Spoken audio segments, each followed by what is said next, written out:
Hi everyone, welcome back to a online solution. आज बहुत important सवाल मैं आपके लिए लाया हूं और ये है जीव विज्ञान का सवाल, ठीक है ना। और ये सब्जेक्टिव क्वेश्चन है। देखिए, ऑब्जेक्टिव क्वेश्चन तो बनाना ही आपको है, लेकिन सब्जेक्टिव भी क्वेश्चन बहुत इंपॉर्टेंट है। ऑब्जेक्टिव क्वेश्चन से आप 50% को हल कर सकते हो, लेकिन 50% आपको सब्जेक्टिव हल करना ही पड़ेगा, है ना। यानी कि आपको नंबर इंक्रीज करना है, बढ़ाना है, अच्छे मार्क्स लाना है, तो ऑब्जेक्टिव के साथ साथ सब्जेक्टिव को भी एकदम अच्छे तरीके से वैल्यू देना पड़ेगा, तब आपका नंबर बहुत ही बेहतर रहेगा। तो आइए स्टार्ट करते हैं। आज हम बायोलॉजी का सवाल पढ़ाने वाले हैं। ये जीव जनन कैसे करते हैं, इस लेसन से कुछ इंपॉर्टेंट सवाल मैंने आपके लिए सिलेक्ट किया है, जो कि काफ़ी इंपॉर्टेंट है। तो आइए स्टार्ट करें।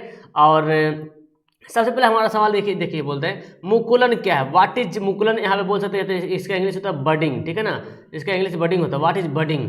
देखिए, शरीर पर एक ऊर्ध्व संरचना बनती है, जिसे मुकुल कहते हैं। शरीर का केंद्रक दो भागों में बटा होता है, यानी कि विभक्त हो जाता है, और उसमें से एक केंद्रक मुकुल पैतृक जीव से अलग होकर वृद्धि करता है और पूर्ण विकसित जीव बन जाता है।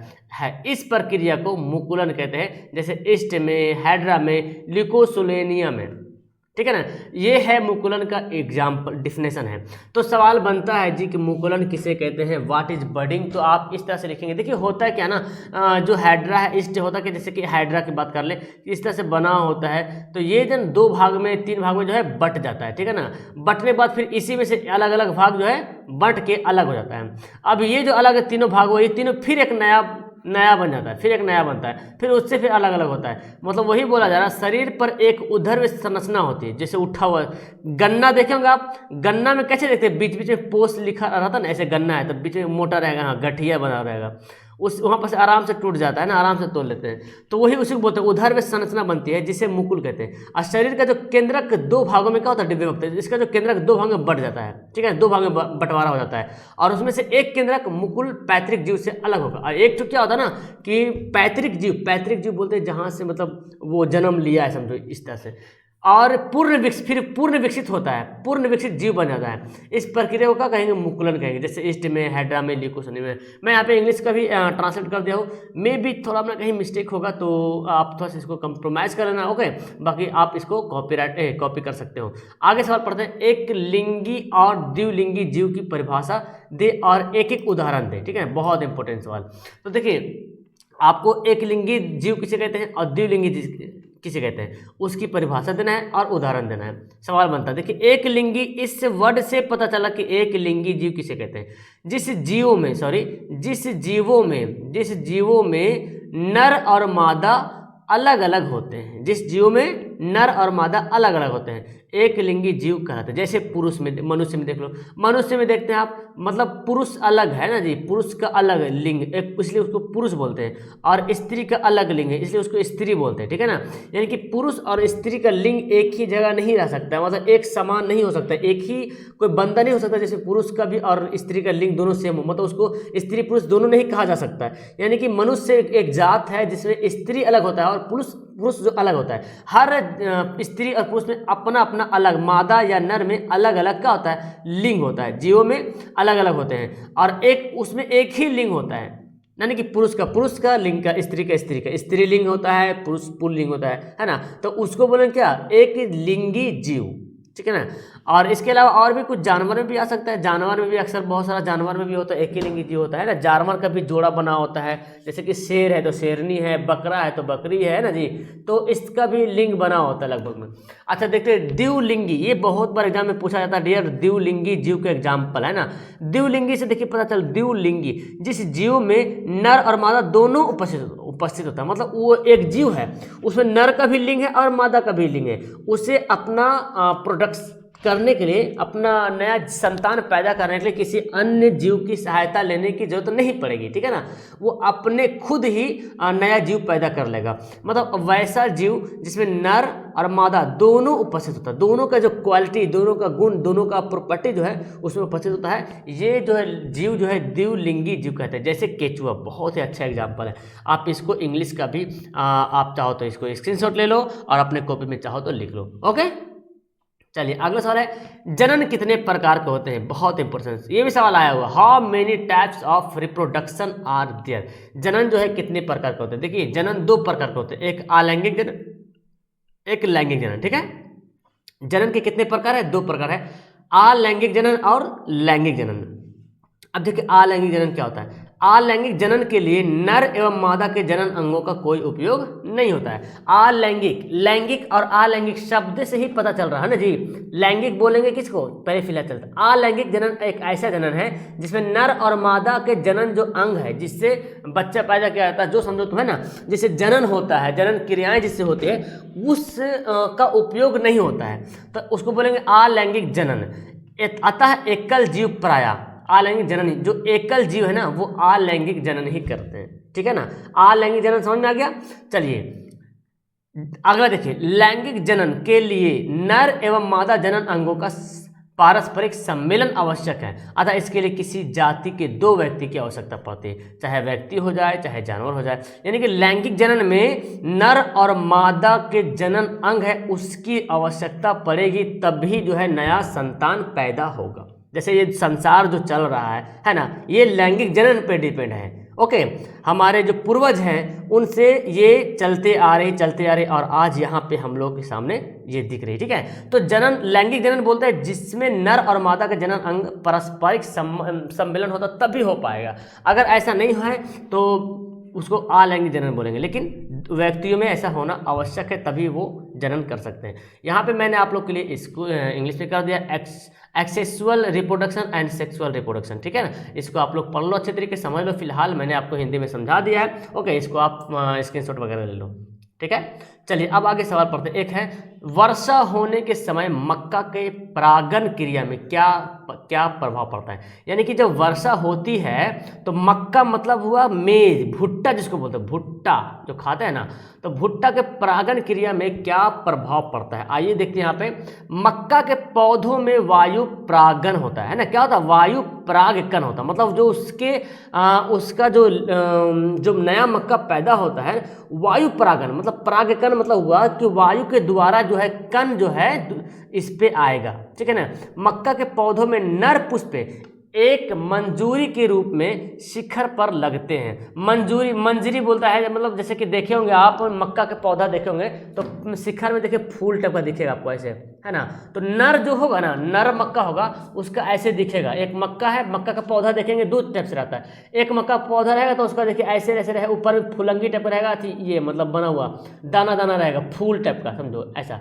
तो जो नर पुष्प होगा उसमें एक मंजरी के रूप में शिखर लगते हैं, जबकि मादा पुष्प पत्ती के कछाव में नीचे की तरफ लगते हैं। मतलब एक ही मक्का है, मक्का में ही नया मक्का नहीं, नया से नहीं आ रहा, वो एक ही मक्का से मतलब नया संतान पैदा हो रहा है। मतलब जो भुट्टा जो निकलता है ना, भुट्टा, वही समझ लो एक नया संतान पैदा हो रहा, ठीक है ना। और वही भुट्टा को बिच्चा को रोप देते थे, फिर नया मक्का पैदा होता है। यानी कि यहाँ पे वायु के द्वारा जो अब यहाँ पे यहाँ पे है ना, यहाँ से निकला और यहाँ पे आके टपक गया, मतलब गिर गया, तो वायु परागकण बोला गया। मतलब वायु के माध्यम से जब नर का जो है कण जो है ना, मादा के क्या बोल सकते, उसको अंडाशय में गिरने के बाद जो क्रियाएं होती है, मतलब वायु के माध्यम से, तो वायु परागण बोलेंगे। देखो ये बोलता क्या, मक्का के पौधों में नर पुष्प होगा, उसको मंजरी के रूप में एक शिखर हो लगते हैं, जबकि मादा पुष्प में पत्ती के कछाव में नीचे की तरफ लगते हैं। वर्षा के समय परागकण भीग जाएंगे जिससे वे वर्तिकाग्र तक नहीं पहुंच पाएंगे। तो देखो अगर वर्षा होती है तो मक्का के पौधे में इफेक्ट होगा, क्योंकि मक्का के पौधा में जो भुट्टा पैदा हो रहा है ना, जो मक्का में भुट्टा निकल रहा है इस तरह टाइप से जिसको हम लोग खाते हैं, अगर वर्षा हो जाएगी तो इसका जो बीज है ना, यहाँ जो फूल लगा हुआ है ये नर है और यहाँ पे मादा है, तो इसका बीज यहाँ पे नहीं गिर पाएगा, क्योंकि बारिश हो जाएगी तो गिर नहीं पाएगी, हवा चलेगी तब होगी। तो हवा चलने के कारण होगी, और हवा अगर नहीं चलेगी तो वर्तिकाग्र तक नहीं पहुँच पाएगा उसका बीज, जिसके कारण परागकण भी नहीं हो पाएगा और नया मक्का भी पैदा नहीं होता है। इसीलिए देखे होंगे जहाँ मक्का वगैरह रोपा जाता है खेत में, अगर बारिश हो गई तो मक्का की खेत खराब हो जाती है ना, मक्का खेती ही खराब, मतलब उपज नहीं हो पाता है। तो अच्छे मक्का के लिए मतलब मौसम भी वैसा सुहावना होना चाहिए, है ना, मतलब रंगीन मौसम होना चाहिए, हवाएं चलनी चाहिए, तो उस समय। और देखते भी है मक्का अक्सर उसी दौरान मिलता है, गर्मियों के दिनों में मिलता है ना। चलिए देखिए, एक है बहुत इंपॉर्टेंट सवाल, डीएनए प्रकृति का जनन में क्या महत्व है। डीएनए क्या रोल निभाती है, क्या इंपोर्टेंस है डीएनए का नेचर इन रिप्रोडक्शन के नेचुरल जो प्रकृति जो जनन है ना, उसमें डीएनए का क्या रोल है। चलिए पढ़ते हैं। डीएनए गुणसूत्रों पर स्थित होता है। डीएनए किस पे होता है, ये सवाल देखिए इंपॉर्टेंट, ऑब्जेक्टिव के लिए बनेगा आपको। जब आप सब्जेक्टिव को अच्छे तरीके से पढ़ते हो तो आपका ऑब्जेक्टिव मतलब बहुत हद तक आपका क्लियर होता है, इसलिए सब्जेक्टिव सवाल को पढ़ना बहुत जरूरी है। तो डीएनए गुणसूत्रों पर स्थित होती है जो कोशिका के केंद्रों में उपस्थित होते हैं। देखिए डीएनए कहाँ होती है, कोशिका के केंद्रों में, है ना जी।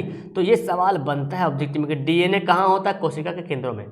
यह जन्म की विशेष सूचना को धारण करने वाली प्रोटीन के निर्माण के लिए उत्तरदायी है। मतलब जन्म होना है, ठीक है ना, तो उसके लिए सूचना को धारण करती है, सूचना है ना, इंफॉर्मेशन को क्या करते हैं, धारण करते हैं, और प्रोटीन के निर्माण के लिए भी उत्तरदायी होती है।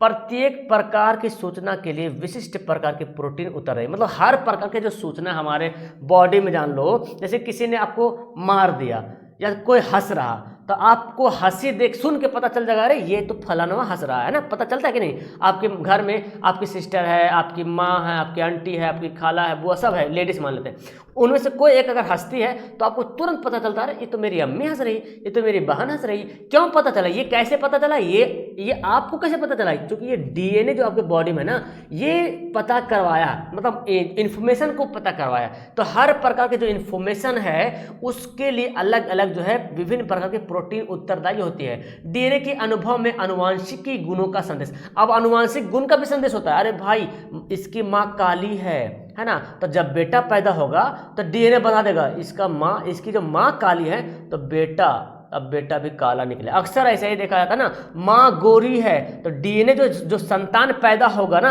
जो संतान पैदा होने की जो क्रिया है, यानी कि संतान जब पैदा होगा तो उसको डीएनए इन्फॉर्मेशन कर देगा, अरे इसकी माँ तो गोरी है, तो अब डीएनए भी इसको इन्फॉर्मेशन दे दिया, इस तरह से उसका बच्चा भी गोरा हो जाता है। आप देख सकते हैं नजर उठा करके, किसी की माँ अगर कोई बच्ची गोरी है तो जाहिर सी बात उसकी माँ भी एकदम 100% तो नहीं बोलते, कभी कभी ऐसा नेचुरली हो जाता है, 99% या 90% मतलब होता ही है, ठीक है ना। मतलब माँ बाप का असर पड़ता है। बाप चोर है तो डीएनए बता देगा रे इसका बाप चोर है रे, तुम भी चोर बनेगा, मतलब अक्सर होता है, ठीक है ना।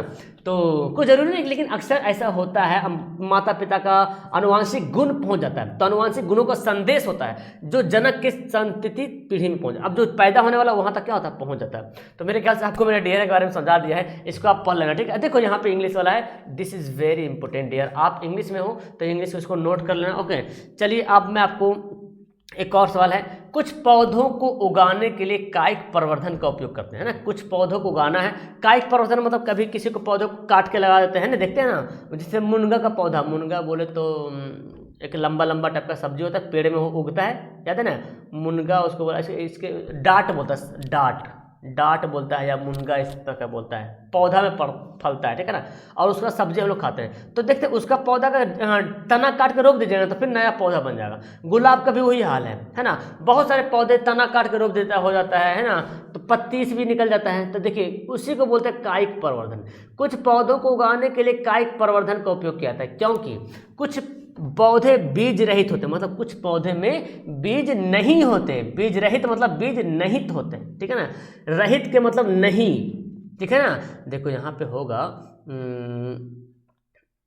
सम प्लांट्स आर सीड्स और पुट सीड्स इन लॉन्ग डोरमेसी, पता नहीं, कुछ पौधे बीज रहित होते हैं अथवा लंबी सुषुप्तावस्था में बीज उत्पन्न होता है, मतलब अच्छा ऐसे बोल रहा, कुछ पौधे में बीज होते हैं मतलब बहुत कम, और उस या तो ऐसा भी होता है कि कुछ पौधों में बीज होता है तो बहुत लंबी वस्तु के, बहुत दिन के बाद उत्पन्न होता है बीज, मतलब कुछ पौधा में बीज होता भी है तो बहुत दिनों बाद दिखाई पड़ता है कि बीज है, और कुछ पौधों में बीज होता ही नहीं है, ठीक है। तब वो नया पौधा कैसे बनेगा भाई, जैसे कि गन्ना देख लो, गन्ना हम लोग खाते हैं तो गन्ना तो हम लोग पूरा चिबा लेते हैं ना, पूरा चबा लेते हैं, है ना, केतारी बोलते हैं, गन्ना बोलते हैं, शुगर केन बोलते हैं, तो पूरा हम लोग खा लेते हैं, तो उसका बीज तो है नहीं, अब उसको कैसे रोपेंगे, नया कैसे फलेगा। तो गन्ना को ही उसको जो है जो खाते हैं ना हम लोग, उसी को काट के रोप दिया जाता है। आनुवांशिक जनन संतति में कायम रहे, ये भी जरूरी है भाई, हमने गन्ना का पौधा रोपा तो गन्ने वाला ही पौधा होगा, अमरूद का पेड़ नहीं हो जाएगा, यही बोलता है अनुवांशिक गुण, क्योंकि गन्ना में अनुवांशिक गुण है। अब गन्ना को जब मैंने रोपा तो जब नया गन्ना जो पैदा होगा उसके पास इन्फॉर्मेशन चला गया है कि तुम्हारा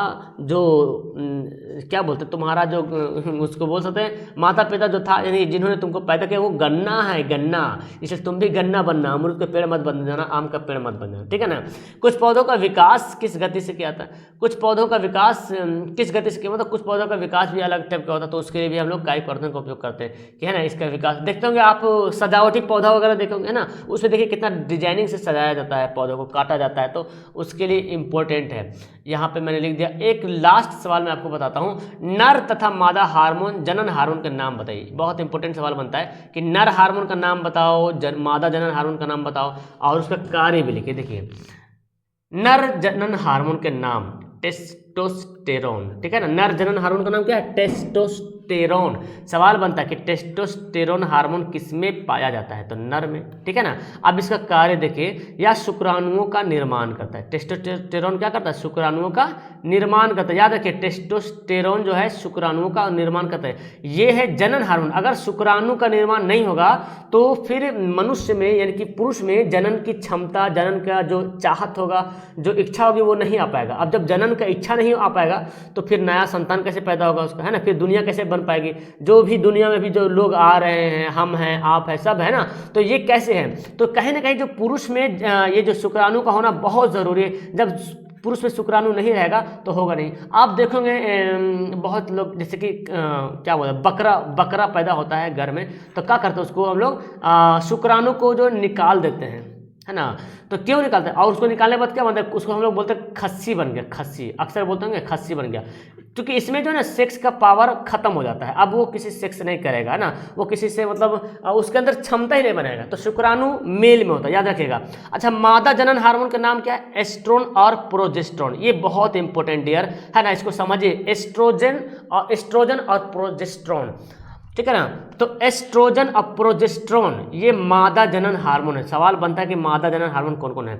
अब देखिए जनन हार्मोन का मतलब जनन के लिए हार्मोन, एक ऐसा हार्मोन जो जनन के लिए उसको क्षमताएं प्रदान करना, कि जनन हो, है ना, आपस में दो क्या बोलते हैं, दो पर्सन मेल फीमेल जो आपस में परस्पर जो है सम्मिलित हो, मिले, है ना, यानी कि वो इच्छुक पैदा करना, चाहत पैदा करना, तो ये हार्मोन के कारण ऐसा होता है, ठीक है ना। अब इसका कार्य देखिए, या द्वितीय लैंगिक लक्षणों का विकास एवं जनन शक्ति का विकास करते हैं। कार्य जाहिर सी बात है यार, एस्ट्रोजन का काम क्या रहेगा कि जनन शक्ति का विकास होगा, कि हाँ मैं जनन कर सकता हूँ, ठीक है ना।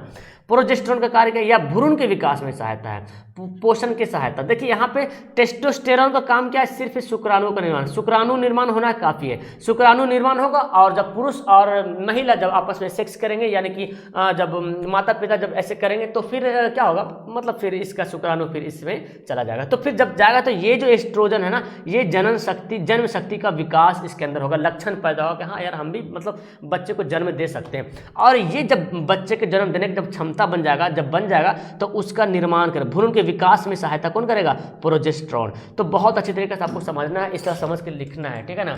तो यहाँ पे इंग्लिश का भी मैंने कर दिया है ट्रांसलेट, अब देख लो। फिलहाल मैं इस वीडियो में 7 ही सवाल रखता हूँ, आपको कैसा लगा पढ़ करके, मैं तो बहुत अच्छे तरीके से समझाने की पूरी कोशिश किया हूँ, है ना, शायद आप भी समझ गए होंगे। तो डेट्स ऑल। आपको इसका PDF अगर लेना है तो नीचे डिस्क्रिप्शन में दिया हुआ है टेलीग्राम का लिंक, प्लीज उसको ज्वाइन करना, और इसका मैं PDF आपको वहाँ पे शेयर करने वाला हूँ। That's all, thank you everyone, bye bye. आप लोग नीचे कमेंट जरूर करना डियर, कैसा लगा पढ़ करके। ओके, चलो बाय।